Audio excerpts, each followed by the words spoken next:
Hey guys, welcome back to my YouTube channel. So in this video, I thought we'd chat about like my artistic journey, how I got here, my background, different things that have inspired me, and things that have motivated me.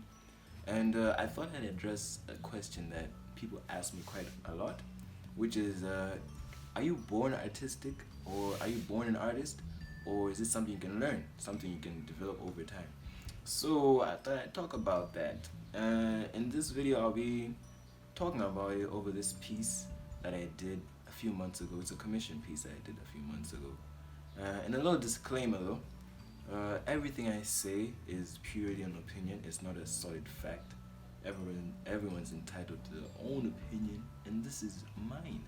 So yeah, this is my ideology, my view of things. I know that we all have different ideologies, and I'm actually interested in what you think. Let me know in the comments below, and also be sure to check out my socials, Twitter and Instagram, right below the share button. Yeah. So right off the bat, I'm gonna say it. I think that being an artist or being artistic is something you can learn and develop over time. I don't think it's something that you have to be born with. Granted, I think people can be born with it and just be naturally good at art, anything, just have an eye for visual aesthetic and all that. But I believe that a person can also learn it over time, learn how to like spot amazing scenes and just come up with amazing work. I personally believe that I have had to learn. I'm not someone who's just naturally like just aesthetic and all that. Nah. I've had to learn quite a bit, and I am still learning because I don't even think I'm where I want to be at right now.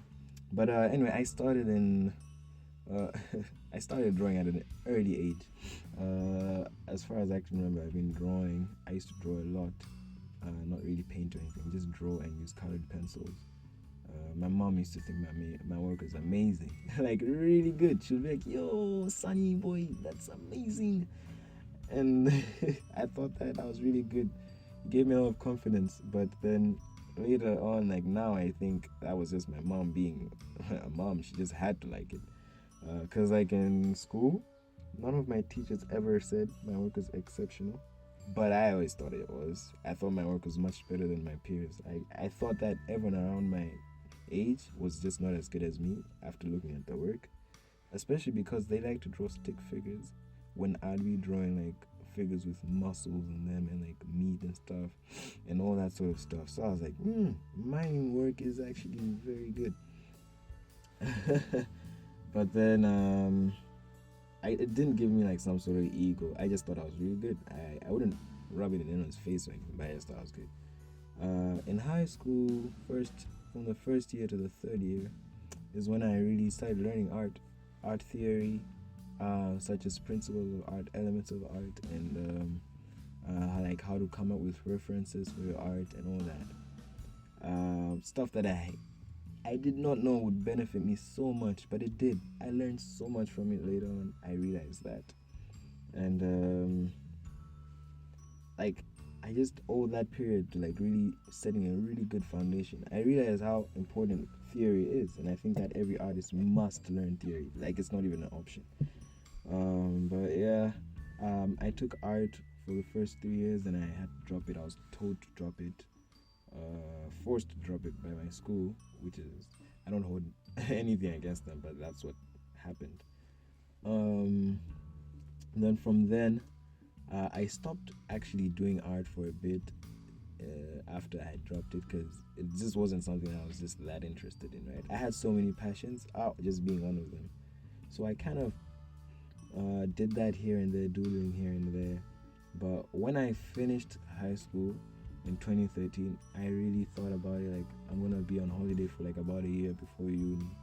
Let me work on my art and other things like playing guitar and stuff. And it turned out to be 2 years. So in that period, I started my own personal learning through YouTube videos, online articles, and just copying people's work that I see on Facebook. I used to use Facebook a lot for reference photos, and not reference photos, but for inspiration. I used to use Facebook a whole lot. I loved the work. I still have my folders now, which of work that I saved. So I used to just look at them and like try to draw them. Then I used to draw people's faces here and give them, right, and see the surprise on their faces. And everyone loved it. You know, I'd record them even sometimes. I don't have the videos though, but I'd record them and just be really happy about it. And then I started actually like as a business now, right? This is after having watched so many videos and practiced so much. I was like, yo, let me actually monetize this a bit. So I'd charge people here and there. Sometimes I'd get paid pretty well for that time. Sometimes I'd just do work for free, you know, people exploiting artists. But anyway, I was just doodling, dabbing in art, really, not really diving in head first. From like 2013, because I'd have months where I'd not really do much, then other months I'd really, you know, push. But that was really where I was coming from, and basically I was just learning and learning and learning. Like my process has been really learning, and when I can really say I really improved like a lot is when I would like consciously learn, like from theory videos or videos which show you how to draw a face, how to draw eyes, how to do this, and then I would practice that. If I just practiced alone or just drew alone, it wouldn't come out really good. Or if I just learned and without practicing, it wouldn't come out good. So I truly believe that even if you're naturally born with it, you have to push to learn more, to really understand how art works. Otherwise, your work will just remain at the same level and it just won't come out really good. So I think that the question should really just be like, how much should I learn or something like that.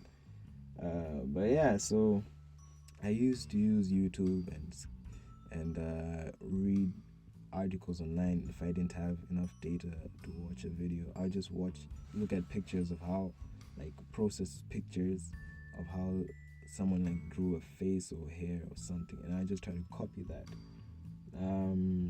As for my practicing, I'd practice almost every day when I'm actually doing my art seriously. I'd practice like every day, like 1 hour, 30 minutes, 2 hours, 3 hours, 5 hours.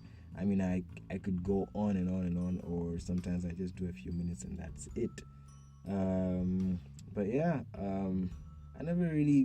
I've kind of been a to himself artist. I'd never really connected to many artists. It's only now that I'm starting to do that, and I'm still learning how to do it, but I've always kind of secluded myself from the Malawian art industry. I don't know for what reason, but I guess I've just never really had, not opportunity, but I've just never really pushed for it. But now I have like quite a lot of art friends, and I learn so much from them, and they learn, I believe, a lot from me too. But yeah, that's my journey, guys. Let me know what you think. Comment in the comments below. Description to my socials once again in the info section, and a link of artists who have inspired me in the description too. Be sure to share the video, guys. Peace.